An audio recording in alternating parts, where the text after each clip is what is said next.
Bonjour à tous, bienvenue dans ce webinaire.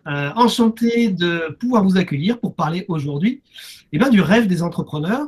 Et notamment, là, on a choisi un angle, comment s'offrir de vraies vacances quand on dirige une petite boîte, mais plus généralement, on parlera du rêve de l'entrepreneur. Alors, avant de commencer, nous allons bien sûr voir un petit programme. Donc, qu'est-ce qu'on va voir aujourd'hui? D'abord, on va se présenter. Qui sommes-nous? Ensuite, qui sont nos intervenants?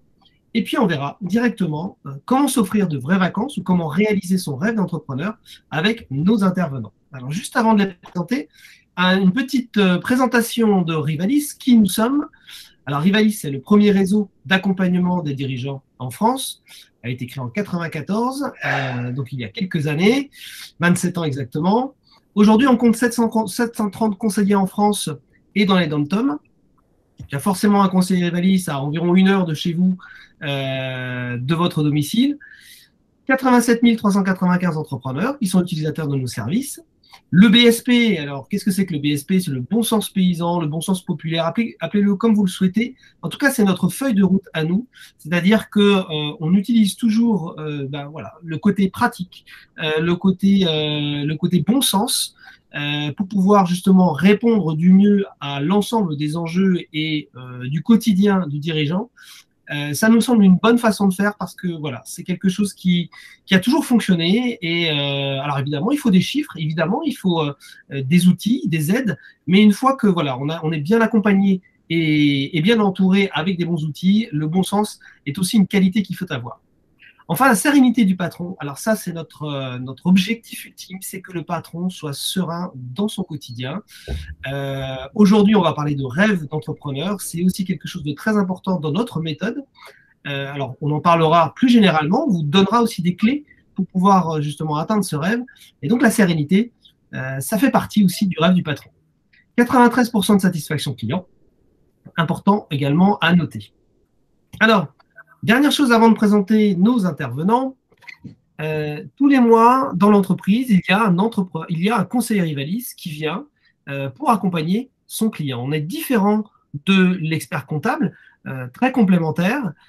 Notre objectif à nous, au conseiller Rivalis, pour que vous compreniez son métier, c'est vraiment d'aider le dirigeant à prendre les meilleures décisions pour lui, pour son entreprise, pour qu'il atteigne ses propres objectifs, aussi bien personnels que professionnels. Donc, on va l'aider à se projeter dans l'avenir avec les bons outils et à prendre les bonnes décisions pour son entreprise. Donc, on est vraiment dans l'opérationnel au quotidien et dans le temps réel. Voilà, j'en ai terminé avec la présentation rapide, parce que ce qui nous intéresse aujourd'hui, écoutez, c'est de parler effectivement du rêve de l'entrepreneur avec nos intervenants. Alors, on va les présenter. Bonjour Gérard, est-ce que tu peux te présenter en quelques minutes, en quelques phrases plutôt? Oui, alors bonjour à tous, Gérard Simonin, donc je suis conseiller Rivalis à Saint-Sauveur depuis 14 ans maintenant. Oui. J'étais avant en cabinet d'expertise comptable et j'ai décidé de rejoindre le réseau Rivalis pour accompagner les dirigeants et les aider dans le développement de leur activité. D'accord, tu as combien de clients à peu près environ? Aujourd'hui, c'est une quarantaine d'entreprises qui sont accompagnées. Je suis associé avec Nathalie, donc à tous les deux, on travaille avec une quarantaine d'entreprises que l'on accompagne de manière régulière. Très bien. Nicolas Jordan, cofondateur de Rivalis, est-ce que également tu peux te présenter? On se tutoie chez Rivalis, donc je crois qu'on te voit également dans Cauchemar en cuisine, tu vas nous en parler. Oui, bonjour à toutes et à tous. Donc oui, Christophe, donc je fais partie des cofondateurs de Rivalis. Je participe à cette belle aventure depuis 27 ans maintenant. J'ai eu la chance de rejoindre le projet à l'époque, tout au départ, avec Damien et Lionel Valdan et à l'époque leur père Henri. Différentes missions au sein du groupe, aussi bien une partie de formation que de l'animation du réseau. Et le plus souvent actuellement, effectivement, c'est d'être le porte-parole de la marque dans les différentes actions de communication. J'ai eu le plaisir, par exemple, cette semaine d'être convié au Théâtre du Châtelet dans le cadre de notre partenariat avec les meilleurs ouvriers de France pour remettre des distinctions aux meilleurs apprentis de France. Et aussi, comme tu le disais, j'ai la chance de côtoyer un des meilleurs ouvriers de France, finalement les plus médiatisés, en tout cas un des plus médiatisés, c'est Philippe Etchebest, dans le cadre de l'émission Cauchemar en cuisine, où Rivalis apporte son expertise depuis 2005, pardon.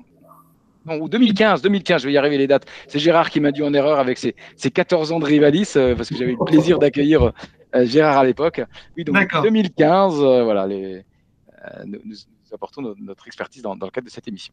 D'accord. Alors, on va tout de suite aller dans le vif du sujet, hein. Comment s'offrir de vraies vacances quand on dirige une petite boîte? Qu'on soit artisan, commerçant, profession libérale, tous, on a des envies, on a des rêves d'entrepreneur. Et on va commencer tout de suite par le premier volet, l'étape 1, on va dire, c'est de bien définir ses objectifs personnels. Avant d'aller dans le comment, on va dire qu'est-ce qu'on veut comme objectif. Comment on fait pour définir ses objectifs personnels? C'est pas forcément si facile que ça. Oui, ben, tu as raison. Déjà, le premier conseil, c'est qu'il faut le faire. Alors, on va voir comment les atteindre, mais déjà, il faut les définir. Ben, donc, ça, c'est le pourquoi. C'est parce que c'est important, à notre sens, en tout cas chez Rivalis, et pour vous aussi, je pense, à titre personnel, d'avoir des objectifs pour se donner un but. Mais pour atteindre un but, il faut le définir. Donc, un objectif, qu'il soit personnel ou professionnel, il doit être quantifiable, mesurable et atteignable. On va le voir en détail, mais pour entre guillemets, le quantifiable, eh bien, il faut le définir. Donc, pour le définir, les conseils que je vous donnerai, c'est déjà de faire un stop, de faire un temps mort dans votre activité, de vous poser calmement et de préférence, pas dans votre entreprise, pas chez vous. Mettez-vous au vert. Alors, on n'a pas besoin d'aller loin, hein. Les terrasses sont réouvertes maintenant. Mettez-vous dans un endroit neutre et prenez un papier. Ne le faites pas sur un ordinateur. Prenez une feuille de papier, un bloc-notes, peu importe, et notez tout ce qui vous fait rêver. Depuis toujours, hein, ça peut être le rêve d'enfant comme le rêve d'entrepreneur. Et je fais bien le parallèle entre le personnel et le professionnel. On va voir que tout à l'heure, on va les séparer, même s'ils sont intimement liés. Mais donc, notez vos objectifs perso et pro, ce à quoi vous rêvez depuis toujours. Ça, c'est la première chose. Ensuite, il peut être judicieux de les classer par ordre d'importance, vos rêves importants et vos rêves essentiels. Donc, vous classez par priorité ces rêves, et ensuite, vous les classez aussi par court terme ou long terme, parce qu'il y a des objectifs ou des rêves que l'on peut se définir à très court terme, à moyen terme, voire même à long terme. Et on voit que déjà, on a plusieurs classements. On a le pro, le perso, l'important, je ne veux pas dire le plus futile, parce qu'un rêve futile est indispensable aussi, hein. Et qu'est-ce que ça veut dire futile? Le court terme, le long terme. Important aussi, voire même essentiel, si vous travaillez en couple ou si vous travaillez avec un associé, même peut-être à titre personnel, de le faire avec votre conjoint ou votre conjointe, eh bien justement, c'est que chacun le fasse séparément. Et ensuite, de comparer ces rêves qui sont des objectifs pour voir si déjà ils sont en adéquation. Si on est dans l'entreprise, entre deux associés, si déjà, alors que vous n'en avez peut-être jamais parlé réellement et ouvertement, il y en a un qui veut vendre l'entreprise et l'autre veut la continuer ou la transmettre à son fils, eh bien on a deux rêves différents, un veut être sur l'international, l'autre sur le national, l'autre en local, ou je dirais peu importe, mais ce qui est indispensable, c'est que ces projets de vie, ces objectifs personnels et professionnels soient en adéquation avec vous-même et votre entourage. D'accord. Alors, je résume. Donc, prendre une feuille de papier, se mettre un petit peu au vert, pas forcément trop loin. Mettre vraiment les rêves les plus importants, les classer. Court terme, long terme, professionnel, personnel. Voilà les différents classements. Et puis en parler effectivement avec l'entourage pour vérifier que ces rêves sont en adéquation aussi avec les objectifs de chacun des personnes qui comptent pour nous. Ensuite, il y a une question qu'il faut se poser. Pourquoi ils n'ont pas été atteints finalement ces rêves à un moment donné? Est-ce que vous êtes déjà posé la question, Gérard? Est-ce que tes clients, toi, se sont posé cette question et se sont posé la question pourquoi ils n'ont pas été atteints quand tu les as rencontrés peut-être la première fois? Majoritairement, je dirais non. C'est que, en général, effectivement, quand on crée son entreprise, on la crée pour une ou plusieurs raisons, avec des objectifs, et on pense que ça va fonctionner.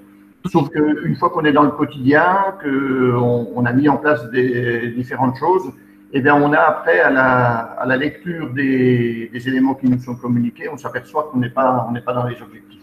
Alors, souvent, les gens, ils se posent la question au début, mais on n'y revient pas. Et comme le disait si bien Nicolas, eh ben, il faut revenir régulièrement là-dessus, et surtout, il faut chercher à comprendre pourquoi on n'y arrive pas. La raison, c'est quoi? C'est qu'on a souvent, Je veux dire, on a beaucoup de travail, on manque de temps, ou alors on a une entreprise qui fonctionne pas comme on le voudrait et on veut essayer de l'améliorer et du coup on enfonce encore un petit peu plus la pédale d'accélérateur. On peut avoir diverses raisons qui font qu'on n'a pas le temps de se pencher là-dessus parce qu'on a peut-être le fonctionnement avec le personnel qui n'est pas optimum, on a peut-être des soucis perso par ailleurs qui nous empêchent de nous poser. Et comme le disait si bien Nicolas, ben, il faut prendre le temps de se poser et d'y réfléchir. Et surtout, si on ne trouve pas les moyens, eh ben, j'ai envie de dire de se rapprocher de quelqu'un qui va pouvoir nous aider à y parvenir, bien entendu. Oui, bien sûr. On est un peu submergé par les problèmes quelque part et du coup, on ne pense plus à soi. Donc ça, c'est important à un moment donné, faire cette pause dont parlait Nicolas tout à l'heure. Comment l'idée, là, vraiment aujourd'hui, c'est de savoir comment on peut faire autrement, finalement. Quelle est la première chose, la qualité qu'il faut avoir, finalement, pour faire autrement? Puis on va aller passer directement, je dirais, un peu plus au concret. Ce qu'il faut faire, c'est déjà, il faut savoir se remettre en question. Hein. Savoir presque avoir un regard extérieur sur soi-même. Soit on peut se faire aider, effectivement, mais soi-même le faire. En tout cas, nous, on va vous donner une méthode pour avoir pour vous permettre d'avoir cette remise en question. D'accord. Ça marche. Donc, savoir se remettre en question. Alors, dans la méthode Rivalis, il y a un élément très important qui est le prévisionnel. Donc, on va en parler dès maintenant. Il faut pouvoir projeter son objectif, finalement, en chiffres dans un prévisionnel. On va en parler avec peut-être toi, Nicolas. Quel est le constat qu'on peut faire aujourd'hui par rapport justement aux entreprises? Comment elles font pour se projeter dans l'avenir, les entreprises aujourd'hui? Alors, il y a effectivement deux choses. Je refais juste une parenthèse. On a dit tout à l'heure, il y a le projet professionnel et personnel. Et là, maintenant, on parle que du professionnel. Oui, mais votre projet personnel est intégré dans le professionnel parce que finalement, votre source de rémunération, votre source de gain, de temps, pour atteindre vos projets ou pour vous les payer, c'est bien votre entreprise qui doit le dégager. Donc, déjà, ce qu'il faut, c'est que la plupart des dirigeants, comme on navigue à vue, on essaye quand même de trouver des solutions pour avoir des chiffres. Alors, qu'est-ce qu'on fait? On fait en général une forme de règle de 3. On se dit, tiens, l'an dernier, le 25 juin, j'en étais où? Qu'est-ce que j'avais fait comme chiffre d'affaires l'an dernier? Qu'est-ce qui me reste à faire? Et on compare par rapport à cette année.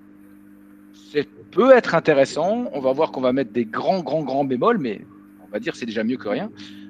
Parce que ce qu'il faudrait savoir, c'est que dans votre chiffre d'affaires, souvent, il est composé de différentes choses.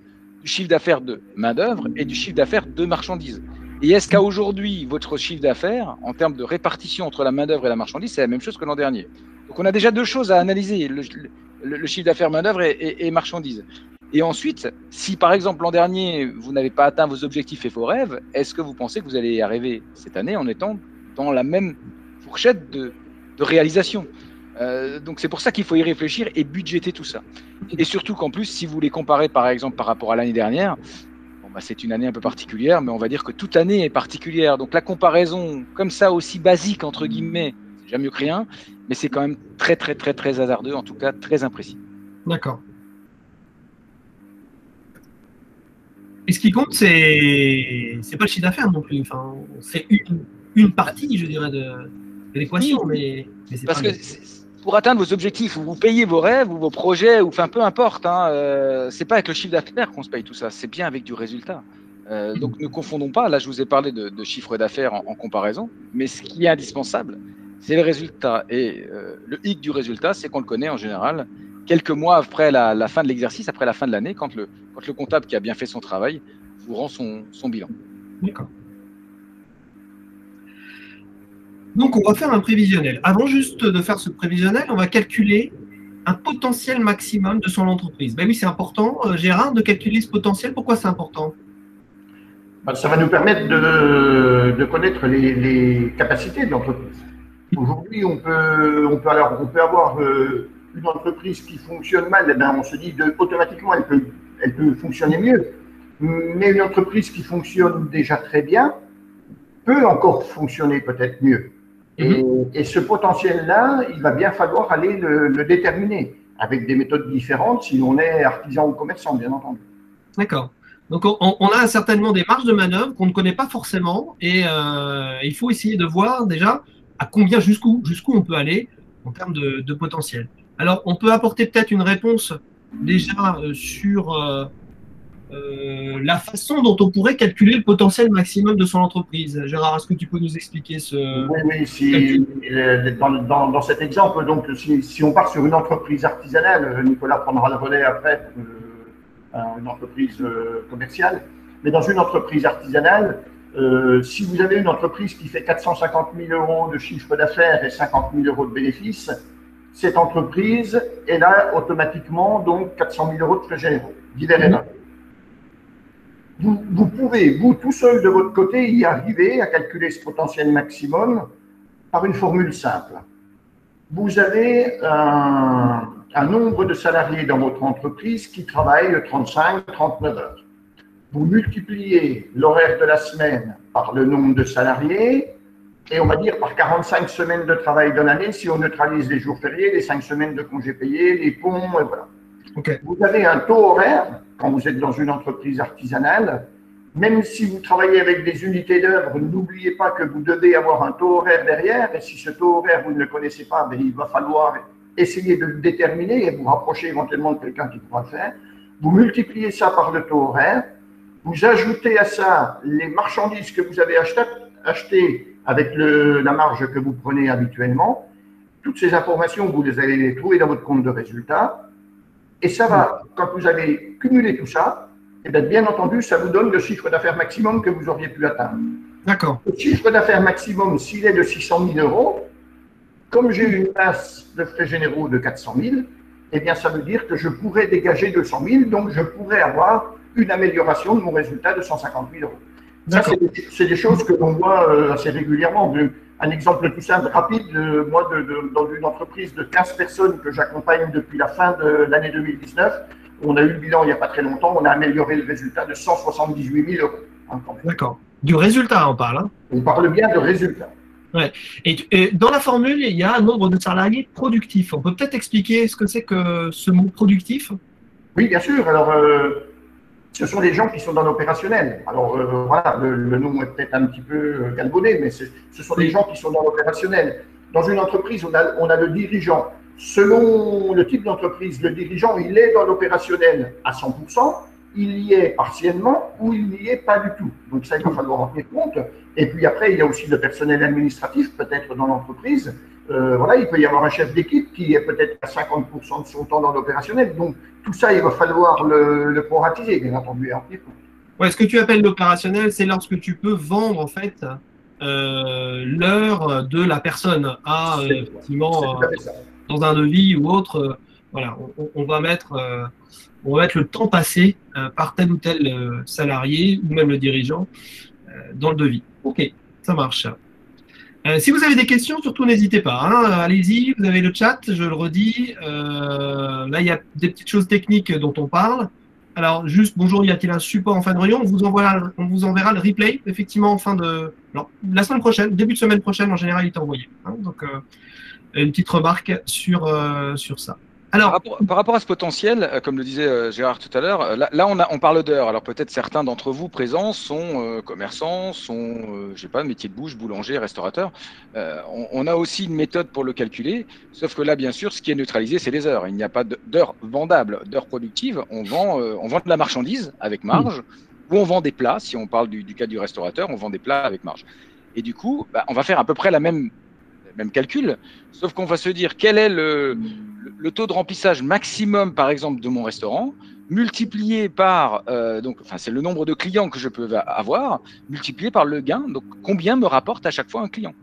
Donc là, on va calculer ce qu'on appelle un panier moyen et le gain moyen par client, multiplié par le nombre de jours. C'est un peu le même principe qui va nous donner finalement un résultat maximum que l'on peut obtenir, et on va le comparer par rapport au résultat, comme on l'a fait tout à l'heure avec les 450 000 euros et les 50 000 euros les 400 000 euros de charge qui donnaient 50 000 euros de résultat. On va le comparer à ce chiffre. Oui, la configuration des entreprises peut être un peu différente, mais le principe reste le même. Alors, qu'est-ce que c'est Donc, on a fait son potentiel maximum. Maintenant, on va faire un prévisionnel de pilotage. On parle un peu notre langage là, ici. On peut faire évidemment, et c'est ce qu'on fait au démarrage avec tous les clients Rivalis, un potentiel maximum, et ensuite on fait un prévisionnel de pilotage. Gérard, tu peux nous expliquer ce que c'est un prévisionnel de Je me permets pilotage? juste, Christophe, excuse-moi, mais je me rends compte, on a peut-être oublié de préciser une chose. Oui. Pourquoi est-ce qu'on fait ça? Pourquoi? Et ça va un peu répondre à la question de Florent, on y reviendra tout à l'heure, c'est comment on fait pour améliorer le résultat autant. C'est Oui. qu'il faut se fixer un objectif quantifiable, mesurable et atteignable. Et le mesurable et l'atteignable, ben, c'est ce qu'on vient de faire. C'est on définit un objectif que l'on veut atteindre. Et c'est un objectif qui, certes, peut être ambitieux, mais quand on veut progresser, faire progresser son entreprise, il faut se définir un objectif ambitieux, mais donc réalisable. Et c'est à ça que sert ce calcul de potentiel maximum. Ouais. Entre autres.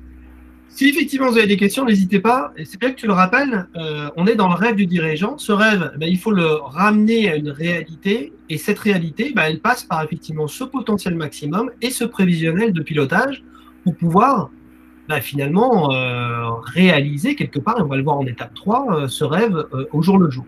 Mais d'abord, ce prévisionnel de pilotage. Gérard, qu'est-ce que c'est un prévisionnel de pilotage? Bon, le prévisionnel de pilotage, c'est tout simplement la ligne de conduite que le dirigeant se sera fixé pour l'année 2021, par exemple. Ouais. Moi en tant que chef d'entreprise, je ne conçois pas ne pas avoir une ligne de conduite, ne pas savoir comment je dois travailler pour atteindre un certain objectif que je me suis fixé. Donc, dans ce prévisionnel de pilotage, bien entendu, qui n'a rien à voir avec un prévisionnel comptable, on le disait, qui ne sera pas un document qu'on peut remettre à un banquier non plus, parce que c'est vraiment quelque chose d'interne qui va intégrer des informations réellement personnelles. Bien entendu, ça va intégrer toute la partie professionnelle avec l'ensemble des frais généraux, le fonctionnement des salariés, enfin, toute cette partie-là, bien sûr. Mais derrière ça, si vous avez un objectif de résultat, un objectif de rémunération, un objectif d'investissement professionnel, si vous avez un objectif de rêve personnel, et l'intitulé, c'était quand on parlait de vacances tout à l'heure, si vous avez envie de partir aux vacances, je vais vous dire n'importe quoi, aux États-Unis, et que vous savez qu'avec votre famille, il vous faut un budget de 15 ou 20 000 euros pour partir, eh bien, ce budget de 15 ou 20 000 euros, on va l'intégrer dans ce prévisionnel. Pourquoi? Parce que sur la base de ce prévisionnel-là, on va faire l'analyse de rentabilité de toutes vos opérations, de manière à ce que vos opérations vous permettent de payer toutes vos charges pro, mais d'accomplir aussi vos rêves perso. D'accord. Donc là, c'est vraiment la clé importante, c'est qu'effectivement, définir ses rêves, c'est bien, mais ensuite, il faut les intégrer dans le fonctionnement de l'entreprise et jusqu'au devis pour pouvoir justement, à un moment donné, petit à petit, à chaque devis, gravir une marche, gravir une part de cet objectif qui va nous amener à un moment donné à l'atteindre. Moi, je dis, on va commencer. Chaque jour, un pas vers l'objectif. Maintenant, comment on fait? Concrètement, on a défini son rêve, on a fait son prévisionnel de pilotage, on sait où on doit aller. Alors, comment on va le faire? Alors déjà, peut-être qu'on peut regarder comment font les dirigeants aujourd'hui, peut-être pour voir un peu la différence qu'il y a entre la façon dont nous on fonctionne, qui va vous donner des idées, certainement, et puis la façon dont on fonctionne aujourd'hui quand on est dirigeant. Nico, Gérard, comme vous voulez, là-dessus, comment ça se passe? C'est un peu ce qu'on a vu tout à l'heure. On navigue à vue. Alors, quand on navigue à vue, souvent, une des solutions, c'est de surveiller son compte bancaire. Alors, ça peut être intéressant, c'est sûr, mais ce n'est pas parce qu'on a de la trésorerie aujourd'hui qu'on a gagné de l'argent, d'ailleurs, qu'on a fait du résultat et qu'on en aura demain. Donc, cette trésorerie, souvent, si on ne l'anticipe pas, en plus, c'est une grosse source de stress si on ne la mesure pas. Donc, il faut faire un plan de trésorerie. Ça, c'est ce que font, on l'espère, la plupart des dirigeants. Sinon, il faut se faire aider pour ça. Après, si on veut, je dirais, mesurer pour atteindre ses objectifs, qu'est-ce qu'on fait? On essaie d'être compétitif, donc de chercher du chiffre d'affaires, donc on baisse ses prix. C'est aussi une technique. Pour aller chercher du client, en fait. Voilà, qui pourrait être intéressante, et je mets un pourrait et des gros guillemets et en gras parce que sur le long terme, ça ne l'est en général pas vraiment. Je parle bien du long terme. Parce que du coup, si c'est juste pour être compétitif qu'on baisse ses prix, c'est pas une bonne idée. Si c'est pour une offre promotionnelle, pourquoi pas, oui. Mais sinon, c'est pas ce qu'il faut faire. Et d'une manière générale, pour aller vers un objectif, il faut connaître bien sûr son chiffre d'affaires, mais ce n'est pas un gage de résultat, ce fameux chiffre d'affaires. Très bien. Donc nous, comment on fait? On va peut-être aller vraiment dans la façon dont on fonctionne lorsqu'on accompagne des clients. Ça va vous donner des idées. Alors, je vais te donner la main, du coup, Gérard, si tu peux prendre la main sur la présentation, donc Oui. montrer ton écran et démarrer la présentation de ton côté. Je vais arrêter de mon côté, du coup. Donc, comment on fait? C'est que là, on va vous montrer l'outil. Hein. On a, nous, dans notre structure, donc, chez Oui, Rivalis, alors, on va vous suivre tout montrer ça. un outil. Ouais, exactement. L'idée, c'est pas de vous montrer les fonctionnalités de l'outil, on n'est pas du tout dans cette démarche-là, on est vraiment dans la démarche de comment on fait pour tous les jours euh, générer suffisamment de résultats euh, pour justement atteindre cet objectif de fin d'année, gravir chaque marche. On a 100 marches à faire, et ben voilà, chaque marche doit être faite, et c'est chaque affaire qui va nous permettre de gravir chaque marche. Donc on va regarder ça avec toi. Et ça va répondre aussi à la question de Florent qui demande comment effectivement Gérard Oui. a fait pour faire plus de 120 000 € de résultats supplémentaires avec un de ses clients. Oui. Alors, si c'est petit, vous pouvez aller dans les trois petits points qui sont à côté du bouton rouge raccroché. Vous avez dans le menu modifier la mise en page et vous pouvez aller sur projecteur. Vous pouvez sélectionner projecteur. Ça va vous permettre de voir de voir un peu plus gros l'écran que nous propose Gérard.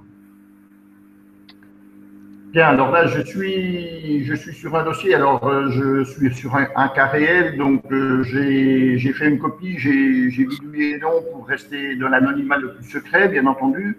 Donc, je suis sur un dossier où j'ai ma prévision de pilotage, vous voyez, qui est ici, qui est en arrière-plan. C'est le fonctionnement de l'entreprise. Et je suis chez un charpentier couvreur qui réalise un démontage de toiture et une nouvelle toiture. Il a estimé, donc dans cette entreprise, il y a 3 personnes, il a estimé qu'il lui fallait une semaine pour démonter la toiture, nettoyer et tout, avec les 3 bonhommes, et qu'il fallait ensuite 2 autres semaines pour faire la nouvelle toiture. Donc, il a tout simplement fait son devis avec les tarifs qu'il pratique habituellement, donc 6 € du mètre carré pour le démontage et 44,50 € pour la nouvelle toiture, qui intègre le coût des matières. D'accord. Avec notre système de fonctionnement, on a la possibilité d'aller faire ce qu'on appelle une analyse de rentabilité. Donc ça, c'est avant d'aller chez le client, il voit ça. Hein, on est d'accord. Hein. Oui, oui, oui. Là, c'est quand il fait son devis. Hein. Donc, il sait, avant d'envoyer son devis, il sait ce qu'il va faire. Hein. D'accord. Il a ses 3 salariés. Il a le dirigeant, lui, qui est bien rémunéré avec, donc, ce sont des salaires chargés.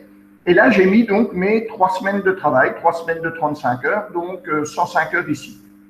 Vous vous apercevez que là, j'ai un résultat de 3 442 € et que mon curseur ici, il est dans le vert.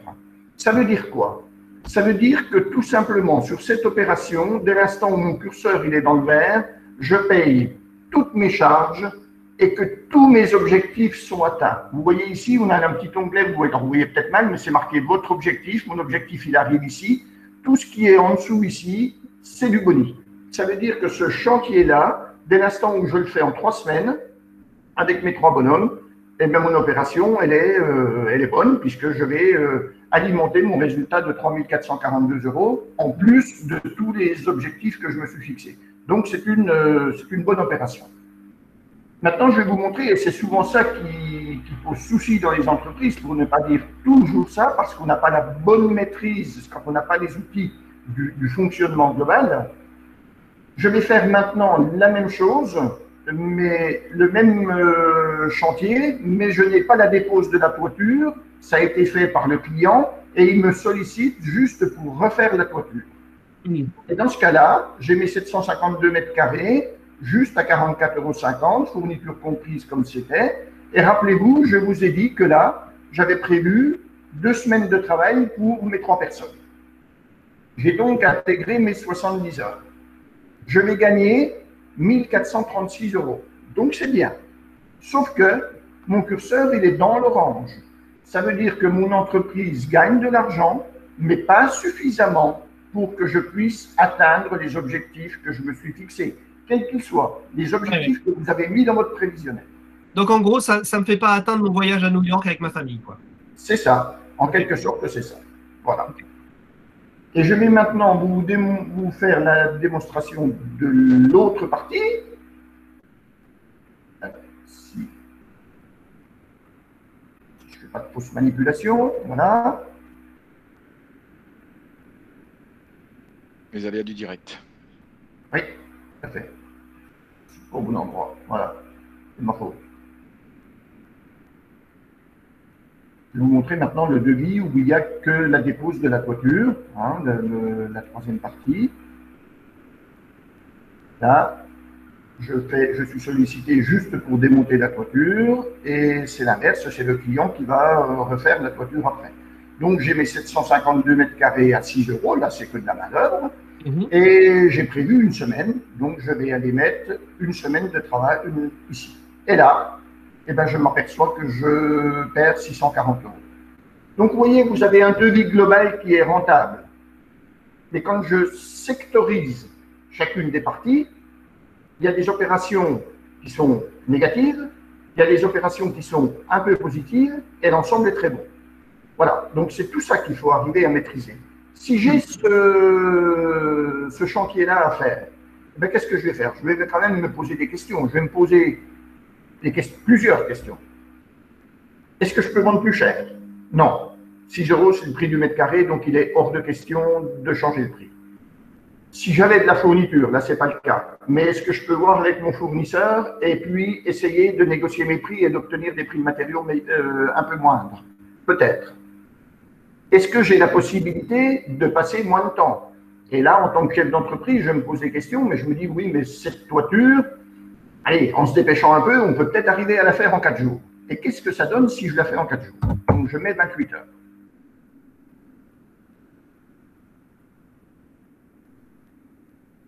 On va voir tout de suite ce que ça donne. Je vous le fais en direct, comme ça, vous saurez exactement ce qu'il en est. Je crois que tu as mis 35 sur la dernière Yannick. Là. Ah oui, attends, je vais parce que quand on est en, comment dire, le temps de réactivité, quand on est en écran partagé, comme ça, c'est un petit peu plus long. Et là, on s'aperçoit que si je passe une journée de moins, je gagne 189 €. Je ne suis encore pas dans mon objectif, mais si j'avais de la fourniture, ben peut-être que si je vais gratter 100 balles chez mon fournisseur, je peux peut-être y arriver. Je peux peut-être mettre 50 € de plus sur mon devis, puis ça passera peut-être pareil. Et en faisant tout ça, eh bien, on arrive à atteindre des objectifs. Et à partir de là, ça répond, je pense que ça répond partiellement à la question qui a été posée. Hein, voilà. D'accord. Donc c'est vraiment intéressant. On a une visibilité en fait en amont de l'affaire qu'on va signer éventuellement avec un client, de comment il faut calibrer son devis pour pouvoir être rentable derrière ou pour atteindre son objectif final qui est son rêve d'entrepreneur. C'est vraiment ça l'idée derrière. Et j'imagine qu'effectivement ça motive Nicolas aussi ce genre de choses. Bah, je dirais là, il faut le voir un peu comme quelque chose de ludique. C'est ce que font les chefs d'entreprise. C'est que à partir du moment, enfin ludique, c'est même addictif. C'est qu'on essaie d'optimiser devis par devis, chantier par chantier, affaire par affaire. Et c'est ce qu'il faut faire parce que c'est ces petits ruisseaux qui au final vont faire les grandes rivières. Donc perdre le moins possible et gagner correctement. Et comme on le dit toujours chez Rivalis, il faut un bon rapport qualité-prix pour le client bien sûr, mais il faut aussi un bon rapport qualité-marge pour le chef d'entreprise. Et c'est exactement aussi ce que l'on va faire dans les restaurants, dans les commerces, partout, c'est de gagner des petits gains qui, au final, font des grandes différences. Ce qui est indispensable, c'est de le faire à chaque opération. Et c'est là où ça devient compliqué quand on est tout seul et qu'on n'a pas de méthode ou d'outils, parce qu'il n'y a aucun devis qui se ressemble. D'accord. Et ce que vous dit Nicolas, les petits chiffres, effectivement, ont toute leur importance. Hein. Dans l'exemple que je vous disais tout à l'heure, mon client de 15 salariés, vous pouvez vous amuser à faire le calcul, mais si vous gagnez, si vous améliorez les choses, un quart d'heure le matin et un quart d'heure l'après-midi qui ne sont pas vendus, donc une demi-heure par jour, 5 jours par semaine par 15 bonhommes sur 45 semaines à 50 € de l'heure, ça fait 85 000 € à l'année. Et c'est un quart d'heure. C'est un quart d'heure. Donc voilà, c'est hyper important. Il y a des chefs d'entreprise qui qui ne n'ont pas, je veux dire, qui ne sont loin de connaître le potentiel de leur entreprise. Alors, une question d'Eric, intéressante. Quand on travaille beaucoup sur appel d'offres, c'est compliqué de mettre ça en pratique. Qu'est-ce qu'on peut répondre à Eric? Alors, bien entendu, quand on travaille sur des appels d'offres, on est encore un peu plus avec des prix qui sont parfois un peu serrés, on a des prix, une concurrence qui est un petit peu plus exacerbée. Le tout, c'est de regarder tout ça par rapport au fonctionnement de votre entreprise, de ce que ça donne. Et après, il faut travailler sur l'organisation de l'entreprise pour essayer d'améliorer les choses. Il y a toujours moyen de faire. Mais comme le disait Nicolas d'entrée de jeu tout à l'heure, il faut accepter de se remettre en question, il faut accepter de changer sa manière de faire, certainement. Oui, et ce que tu entends… Vas-y Nicolas, pardon. Et en fonctionnant comme ça aussi, on va pouvoir savoir aussi jusqu'à combien on peut, entre guillemets, descendre, tout en restant rentable pour son entreprise. Parce que obtenir un marché alors qu'on perd de l'argent sur cette opération, et si en plus on est sur un appel d'offres, des fois c'est des gros chantiers payés à très long terme, ça peut mettre en péril l'entreprise. Donc ça peut même aussi de savoir, est-ce qu'il est judicieux ou non de travailler avec des appels d'offres ou plutôt avec des particuliers. Petite précision quand même par rapport à Romain aussi qui disait oui, mais comment est-ce qu'on concernant les vacances, nous ce qu'on fait c'est que dans le prévisionnel, on a intégré des temps de vacances par exemple du dirigeant, donc il est là moins longtemps, 1 semaine, 2 semaines, 3 semaines de moins, logiquement c'est 5 semaines de congé, on va les budgéter, mais s'il n'est pas là, eh bien il va falloir être plus productif, gagner entre guillemets, on en revient toujours à ça, plus d'argent pour qu'il puisse prendre du temps, voire fermer son entreprise. Donc en gros les vacances sont intégrés dans le prévisionnel, le coût des vacances et le temps des vacances. Alors peut-être que ceux qui ont une approche comptable se disent oula, mais faire payer mes vacances par l'entreprise, c'est de l'habit bien social. On pourrait dire oui, mais c'est pas ce qu'on fait. C'est-à-dire que c'est pas l'entreprise qui fait le chèque à l'agence de voyage.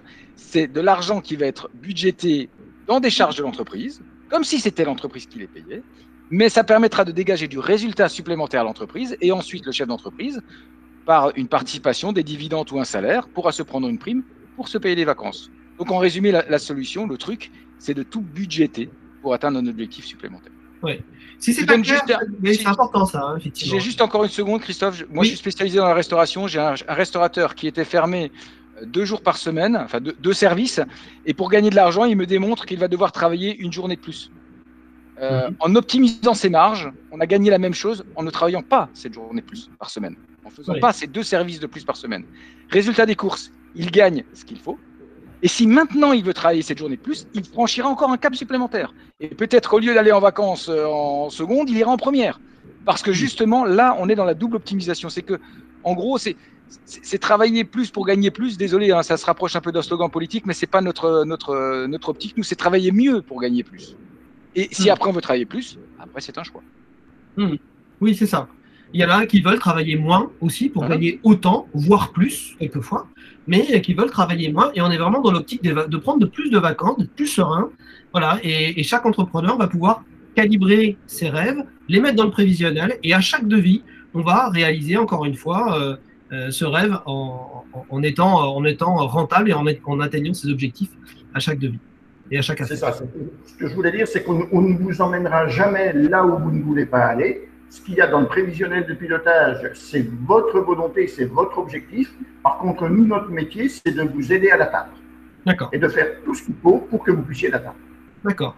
Alors, il nous reste encore quelques minutes. On va pouvoir continuer à avancer sur la partie 4, qui est mesurer vos progrès. Parce qu'évidemment, un devis, c'est bien, mais il faut toujours savoir où on en est. Voilà, on a 100 marches à faire, par exemple, est-ce qu'on est à la 20e ou à la 40e? Donc là, aujourd'hui, comment font les dirigeants aujourd'hui pour savoir justement où ils en sont par rapport à l'objectif? Voilà, quel est le constat peut-être Nicolas aujourd'hui je dirais, oui, je suis désolé, je vais peut-être être un peu négatif, mais souvent, c'est pas que c'est pas très bien fait, mais on n'a pas les outils pour le faire. Alors souvent, on compare le chiffre d'affaires, ce qu'on a vu tout à l'heure, on fait des comparaisons de chiffres, mais est-ce que, on voit l'analyse que nous a montré Gérard tout à l'heure, à chiffre d'affaires, on pourrait dire équivalent pour un chantier, ou par tranche de 1 000 euros par exemple, si on vend de la marchandise ou si on n'en vend pas, ça change tout. Si on passe quelques jours de moins ou une journée de moins sur un chantier aussi, ça change tout par rapport à la marge. Donc, ce qu'il faudrait, c'est arriver à se définir des objectifs, même déjà journaliers. des jalons comme ça à atteindre, comme un chemin, mais avec toutes les mises en garde qu'on peut faire, parce qu'on se rend compte que si on n'a pas vraiment un outil précis, faut aimer le café, passer ses nuits à faire des calculs, hein, et ça c'est et attention, si on se dit par exemple le chiffre d'affaires est supérieur, ça va bien. On a, et Gérard pourrait en parler aussi, traité de nombreux cas où en fait plus on a de chiffre d'affaires, moins on a de trésorerie, hein, parce que souvent cet à-coup de chiffres engendre des frais supplémentaires et ça peut être dramatique pour l'entreprise. Oui.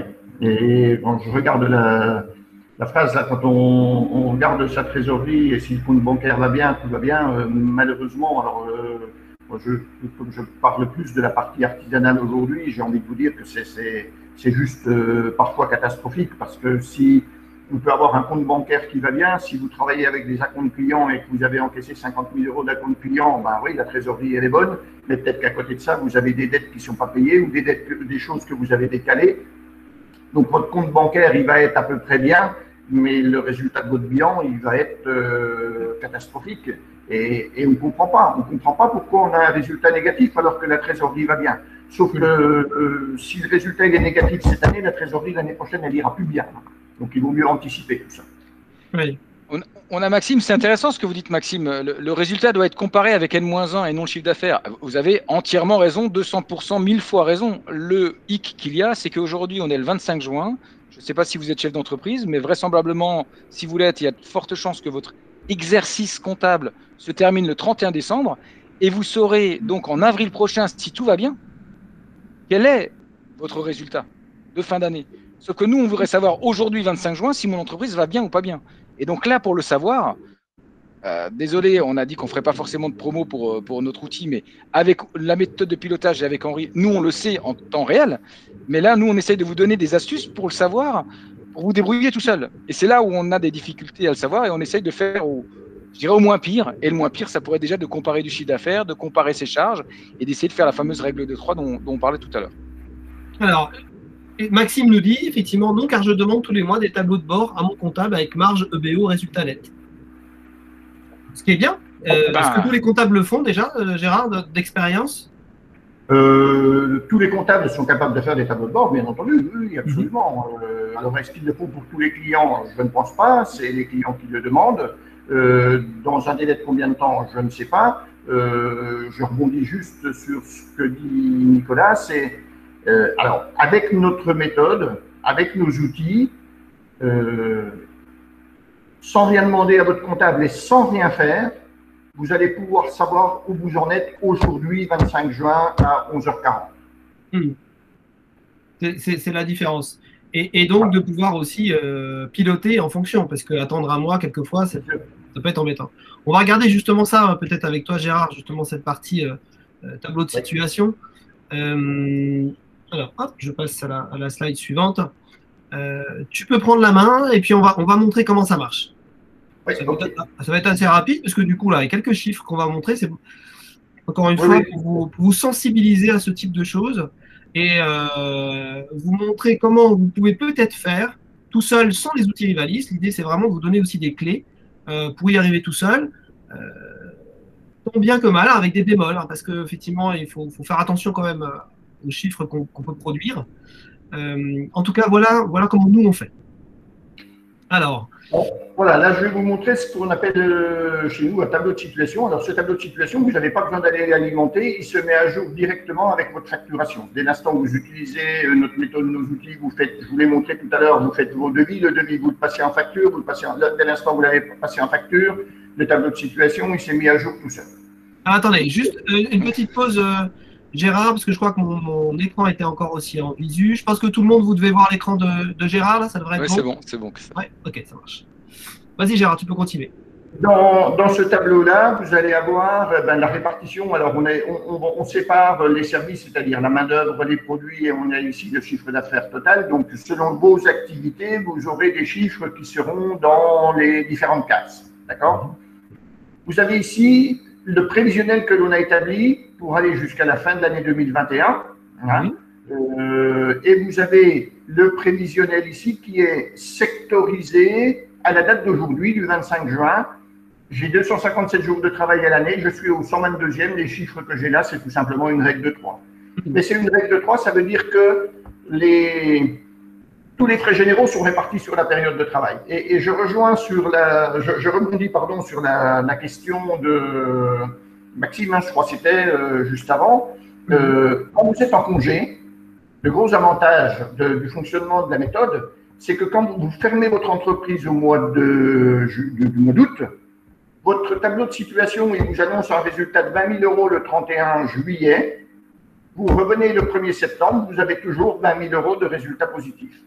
Si vous faites un tableau de bord chez votre comptable, vous avez 20 000 € de résultats positifs au 31 juillet et au 31 août, il vous aura amputé des charges du mois d'août. Nous, les salaires du mois d'août, les charges sociales du mois d'août, les loyers du mois d'août, tous les frais que vous payez mensuellement sont échelonnés sur toute l'année. Donc, vous n'avez pas de mauvaise surprise et vous savez que votre entreprise, elle est capable de prendre des congés. Qu'est-ce que j'ai comme chiffre là-dedans? J'ai un chiffre d'affaires, je devrais être aujourd'hui à 191 000, je suis à 192 000. Merveilleux.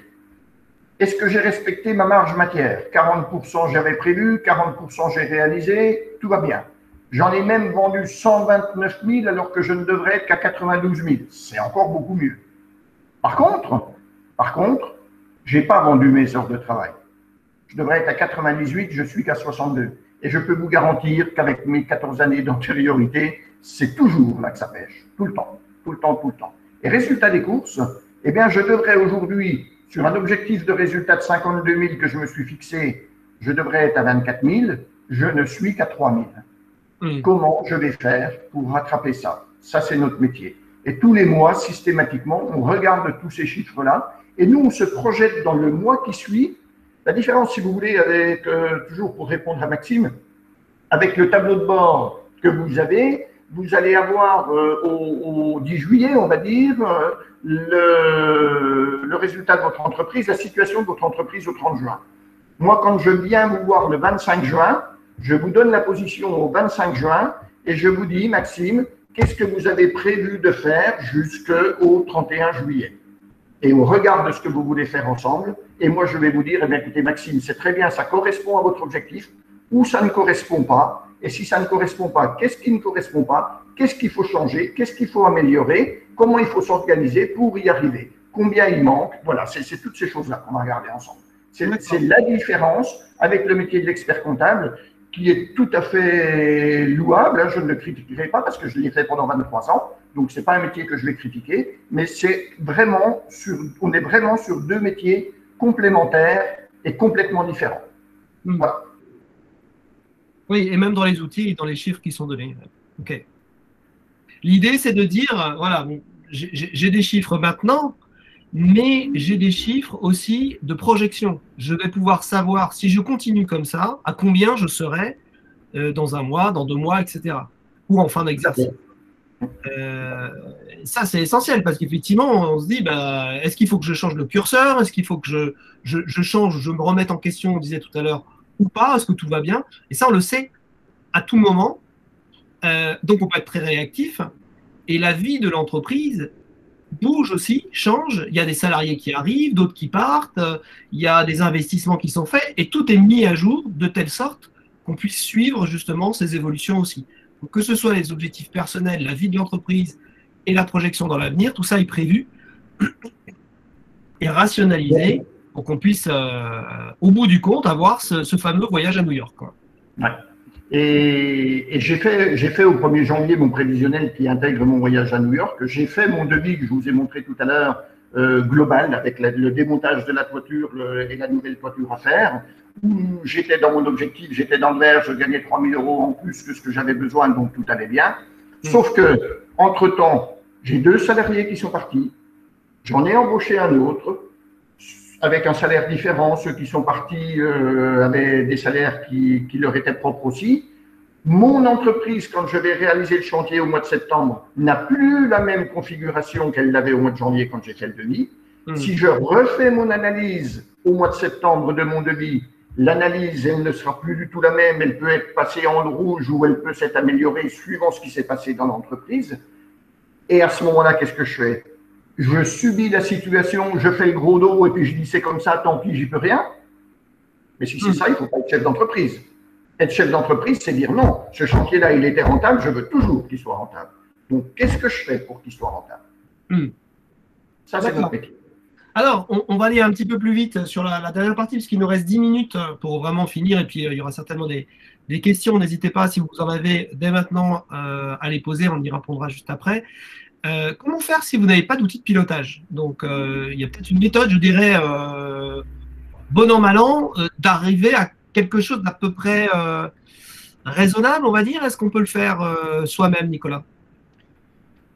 On en revient toujours au côté complexe de la chose, mais ce qu'il faudrait faire, c'est déjà effectivement faire des calculs, donc comparer le chiffre d'affaires de marchandises et de main-d'œuvre. Donc, ce qui est indispensable, c'est bien les séparer. On ne parle pas de chiffre d'affaires global. Premier truc, à la limite, voilà, s'il y a une chose à retenir, on distingue la marchandise de la main-d'œuvre. C'est deux objectifs distincts et séparés avec des marges et des gains différents. Ils n'auront pas le même impact sur votre résultat.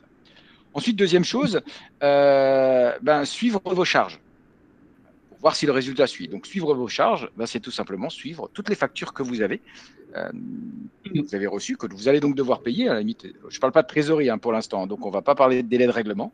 Suivez, comparez avec les factures que vous avez. Donc, d'un côté, vous avez le chiffre d'affaires, d'un côté, vous avez vos charges. Vous avez séparé les deux. Ça vous donne déjà une première approche. Bien sûr, ça ne sera jamais aussi précis qu'un vrai pilotage. Et ce que vous pouvez faire, c'est aussi vous définir donc des objectifs journaliers, enfin mensuels, hebdomadaires, journaliers. C'est-à-dire de découper l'objectif global en petits sous-objectifs. Ça vous permet en plus d'avoir éventuellement d'y impacter des différences. Je le vois moi avec les restaurants. Forcément, un samedi soir, ce n'est pas la même chose qu'un mardi soir en termes de chiffres. Et donc, on définit un objectif minimum de chiffres par service et par typologie de journée, voire de saison, été-hiver par exemple. Ouais, disons que ça permet d'avoir un suivi un peu plus précis de sa rentabilité, quoi. Voilà, on peut dire qu'on est à la louche. Au lieu d'être au gramme près, on est à la louche, mais ça donne déjà un indice. C'est déjà mieux que rien. En tout cas, ça permet d'éviter d'aller dans le mur. Ça, c'est sûr. Ok, ça marche. On rappelle les 4 étapes. Définissez votre rêve d'abord. Donc, prenez bien en compte tout, également votre famille, vos proches, etc. dans ce rêve, puisque du coup, en général, on n'est pas tout seul. Et voilà, c'est important de se fixer ce rêve avec soi-même et avec les autres, avec ceux qui comptent pour nous. Traduisez-le en chiffres, avec le calcul d'un potentiel maximum et la mise en place de ce rêve dans un prévisionnel, avec une ligne spécifique qui est un prévisionnel d'affaires pour vous, et va vous permettre de dire, voilà, je l'ai matérialisé. Piloter au quotidien pour atteindre ce rêve, donc avec effectivement à chaque devis, au moins une visibilité sur combien vous allez gagner et est-ce que vous allez atteindre cet objectif. Donc ça, aujourd'hui, Rivalis le fait, mais voilà, vous pouvez peut-être, avec les moyens du bord, essayer d'y arriver. Ce sera compliqué de le faire à chaque fois. Peut-être, voilà, on vous a donné en tout cas la manière de penser pour y arriver et suivez vos résultats en temps réel. Ça, c'est important aussi parce que vous allez pouvoir vous projeter, savoir où vous en êtes, vous motiver. Quand on est à 80% de l'objectif, on a envie, par exemple, en fin novembre, on a envie que le mois de décembre, voilà, on soit à fond pour que les 20%, les derniers 20% soient arrivés, par exemple. Donc ça, c'était les quatre étapes importantes. Alors, faire tout seul ou être accompagné, évidemment, il y a des questions à se poser. Est-ce qu'on est compétent pour le faire? Est-ce qu'on a le temps pour le faire? Ça, c'est important de se dire, OK, moi, je trouve ça intéressant, mais je n'aurai pas le temps de le faire. Donc, du coup, faites-vous accompagner. Là, pour le coup, si c'est vraiment du pilotage, vraiment par Rivalis, puisqu'on a développé une méthode exprès pour ça, donc si c'est votre objectif, vous avez peut-être d'autres objectifs que ça. Suis-je organisé pour? Est-ce que vous avez une organisation aujourd'hui qui est optimum pour y arriver? Et s'il y a une dérive, est-ce que vous saurez la corriger? Est-ce que vous avez l'accompagnement nécessaire pour pouvoir justement réorienter votre entreprise vers votre objectif personnel? 2 chiffres importants, juste que je vous signale sur Rivalis, plus 71% de sérénité et plus 40% de résultats. Ça, ce sont des chiffres qui ont été, qui sont ceux de notre dernière enquête client importante pour que vous sachiez qu'effectivement, c'est une méthode qui existe depuis très longtemps, avec beaucoup aujourd'hui de conseillers qui l'appliquent sur le terrain auprès de dirigeants qui sont plutôt satisfaits, puisque puisqu'avec ces résultats, voilà, ils sont beaucoup plus sereins, tout simplement, et plus rentables. Je vous invite à nous suivre également sur tous les réseaux sociaux. On vous donne des informations sur des conseils sur tous les domaines, pas que le pilotage d'entreprise. Donc Facebook, LinkedIn, etc. Vous pouvez nous suivre partout. On a des petites vidéos, on a des tutos, on a des webinaires comme aujourd'hui qu'on essaye de faire régulièrement, une fois tous les 15 jours. Donc suivez-nous pour que vous puissiez, encore une fois, mieux gérer votre entreprise, atteindre vos objectifs, bien vivre votre vie tout simplement d'entrepreneur.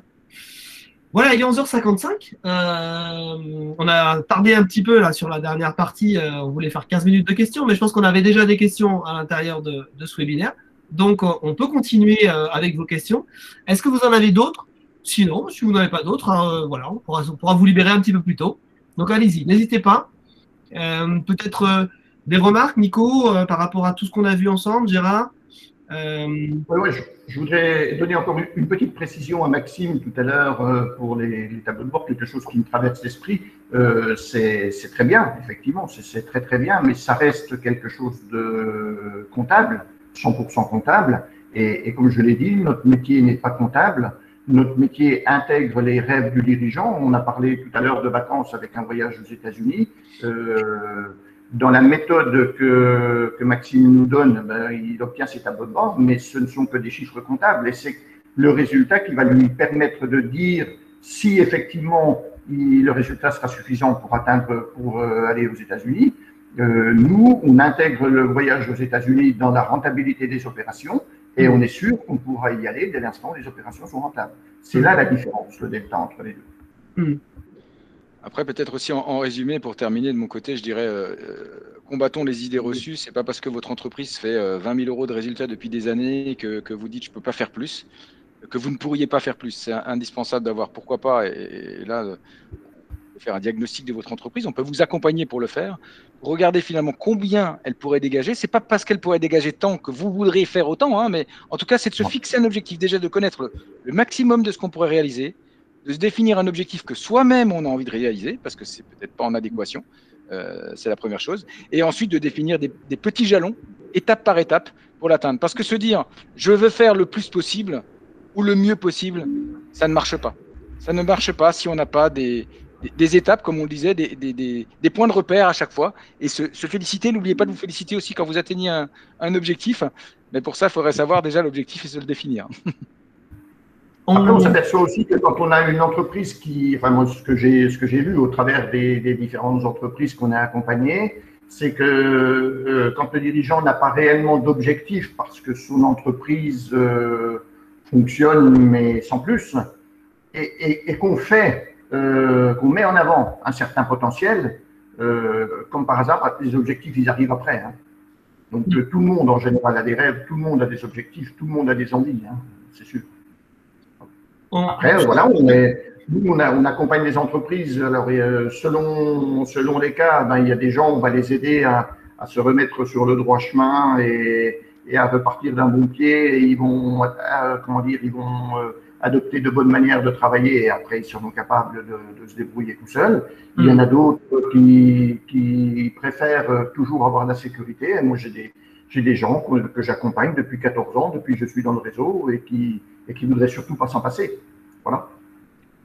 Je rebondis sur ce que tu disais, Nicolas. Évidemment, on vous offre ce prévisionnel, ce potentiel maximum là, que vous pourriez avoir à l'aide de votre entreprise.